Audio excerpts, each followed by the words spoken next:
Patay na ang tatay ko, pero nung nabubuhay siya, ganito ginagawa niya kapag may sakit ako. Pa, katilala muna ako para akong lalagnatin, lalalala. Ganito lang yan, anak. Sinturon, hindi. Ito, gawa ng kalamansi. Tiin sa gitna. Tinidor. Tatanggalin niyo yung buto. Pre, ito legit to, Pag may sakit ako, ginagawa ko pa rito. Effective. Nalagay mo dyan. Tapos, isasalang mo rekta sa apoy.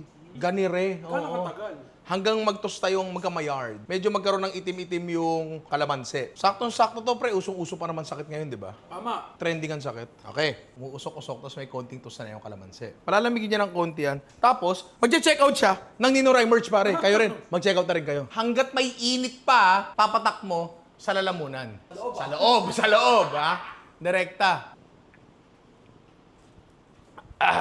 Mas mainit, mas maganda. Pagkatapos niyan, pre, yung katina ng lalamunan mo, yung congestion mo, babawasan niyang gagaang na rin yung pakiramdam mo. Napatunayan na yan ni Rani, kasi kapatid ko yan. Napatunayan na rin ni Alvin yan. Ewan ko to si Ian. Uso sakit ngayon. Try niyo, pare. Tsaka merch, check out niya.